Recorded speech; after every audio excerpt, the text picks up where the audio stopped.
Assalamualaikum warahmatullahi wabarakatuh.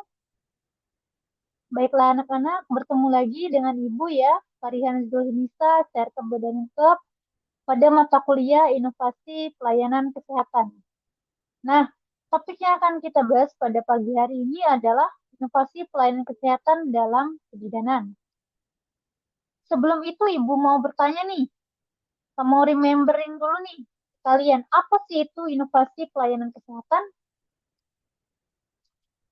Jadi inovasi itu adalah suatu ide, metode, ataupun produk yang dianggap baru oleh individu ataupun kelompok yang bertujuan untuk meningkatkan kualitas dan juga efektivitas dalam mencapai tujuan tertentu, ya. Jadi inovasi ini tentu saja sudah terencana, sudah pasti jelas rencananya ya. Jadi tidak ujuk-ujuk terjadi inovasi begitu ya, pasti sudah ada rencana sebelumnya. Nah, mari kita bahas inovasi dalam kebidanan. Jadi inovasi dalam kebidanan itu merujuk pada penerapan ide-ide baru, metode, ataupun teknologi dalam pelayanan kesehatan, khususnya kita ya, ibu dan anak, untuk meningkatkan efektivitas layanan yang kita berikan kepada pasien kita. Inovasi ini bertujuan untuk mengatasi masalah kesehatan yang dihadapi oleh ibu hamil, ibu melahirkan, pasca persalinan, bayi baru lahir, ya neonatus, balita, remaja, perimenopause, dan semua siklus kehidupan wanita ya, serta untuk menurunkan angka kematian ibu dan bayi. Jadi yang kita tahu tren angka kematian ibu dan bayi sekarang itu terus meningkat ya anak-anak. Jadi bagaimana sih caranya kita sebagai nakes ini terus berinovasi untuk menurunkan tren yang ada. Kemudian jenis inovasi dalam kebidanan ini terbagi atas 3 poin atau 3 jenis.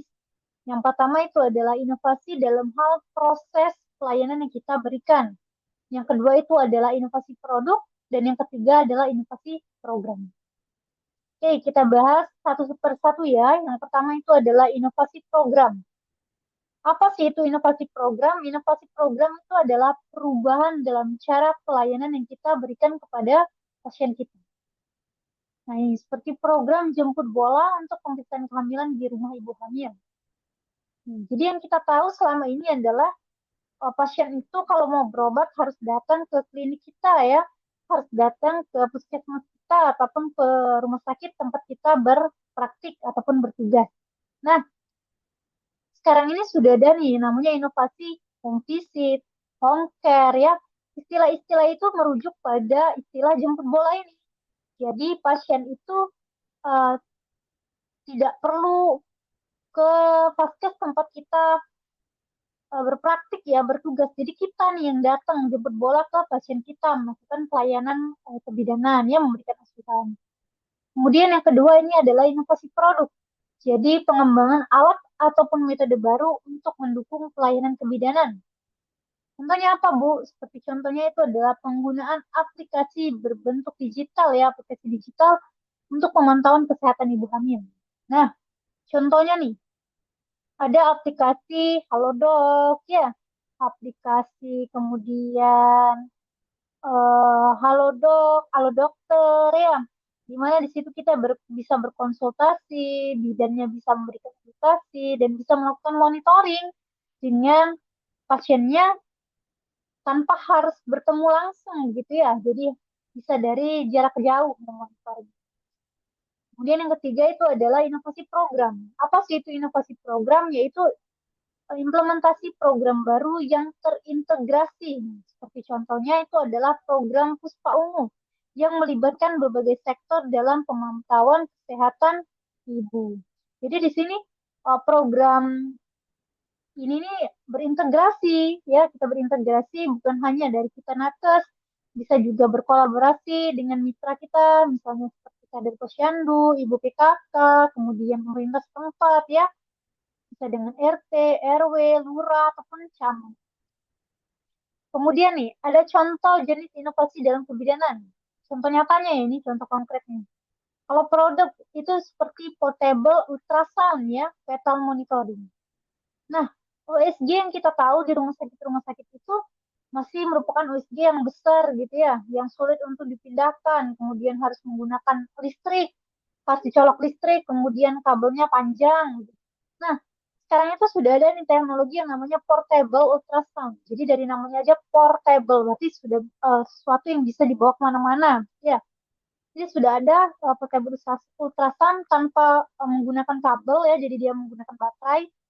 Langsung terhubung nih ke gadget kita ya, bagian atas. Jadi bisa kita pantau langsung dengan HP kita, dengan tablet kita ya, tanpa harus layar yang besar gitu yang terhubung ke listrik. Nah, itu kan memudahkan juga terutama bagi daerah-daerah terpencil ya yang akses listriknya itu sulit. Nah, kita bisa nih menggunakan portable ultrasound untuk memeriksa pasien kita ya.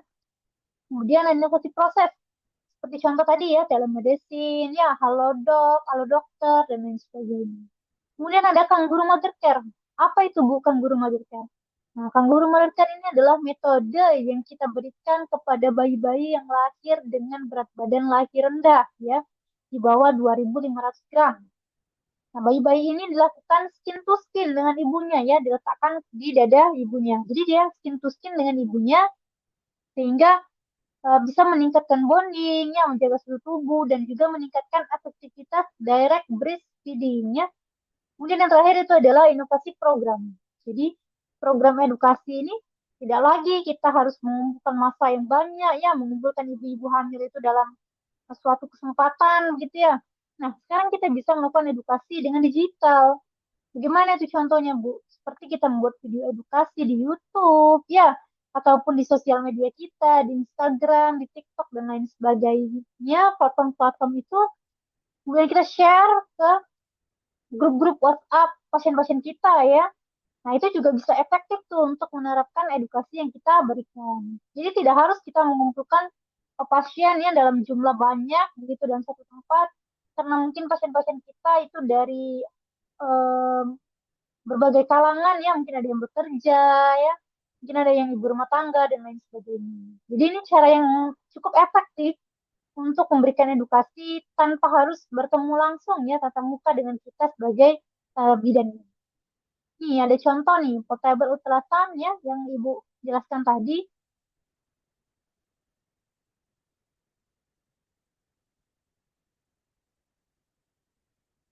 Jadi portable ultrasound ini, nah kita bisa dilihat di sini nih portable ultrasoundnya ya. Dia tanpa kabel lagi ya, tanpa kabel dia langsung bisa mendeteksi janinnya ya, WC-nya, jadi bisa langsung terhubung ke HP kita, ke gadget kita ya. Tanpa nih lihat nih, tanpa ada kabel lagi, terus monitornya nggak harus pakai komputer yang besar atau TV yang besar ya. Jadi bisa langsung connect ke HP kita. Kemudian yang kedua nih, ada contohnya inovasi proses ya, telemedicine yang Ibu bilang tadi. Ini ada nih, seperti aplikasi Halo dok, good dokter ya. Nih halo dok, good dokter ataupun misalnya seperti aplikasi halo dokter. Nah, jadi di aplikasi-aplikasi ini memudahkan kita nih sebagai pasien terutama ya. Kita bisa di sana memilih bidan yang kita pengen tanya, kemudian dokter-dokternya namanya kan itu ada berbagai macam ya orang-orangnya. Nah, itu bisa kita pilih orangnya mau siapa, bidannya ya.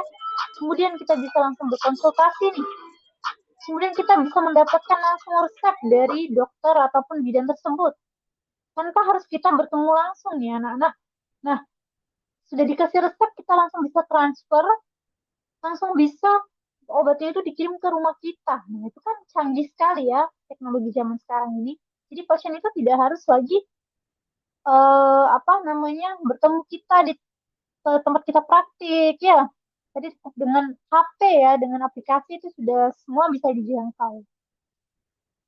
Kemudian yang terakhir ada inovasi program ya, program edukasi kehamilan digital. Nah, jadi dari contoh ini nih, kita nih bisa nih memberikan edukasi itu tanpa harus mengumpulkan masa yang seperti Ibu bilang tadi ya. Kita bisa memberikan video edukasi, kemudian memperagakan cara misalnya perawatan bayi baru lahir ya, perawatan bayi yang newborn, kemudian mempraktikkan bagaimana cara menyusui yang baik, kemudian cara memandikan bayi dan lain sebagainya itu bisa kita rekam, bisa kita record, kemudian kita upload di sosial media kita, bisa platform YouTube, misalnya Instagram, TikTok. Nah, itu bisa kita share tanpa harus kita edukasi itu tadi ya mengumpulkan orang banyak. Jadi kita bisa lebih efisien ya menjangkau pasien kita yang mungkin jauh gitu ya rumahnya dengan pasien kita. Mungkin seperti yang di daerah-daerah gitu ya, di daerah-daerah itu kan dia harus ke puskesmas mungkin bisa menempuh waktu 2 jam.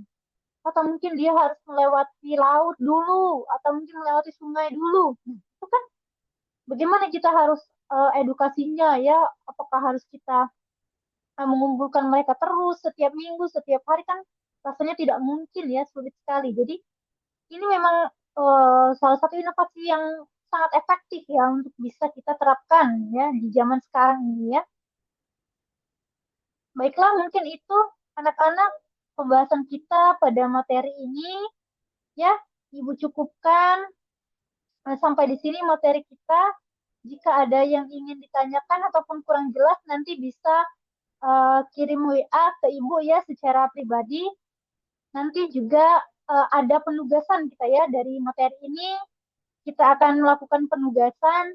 Kalian bisa mencari nih, apa sih inovasi pelayanan kesehatan yang ada di sekitar kalian ya.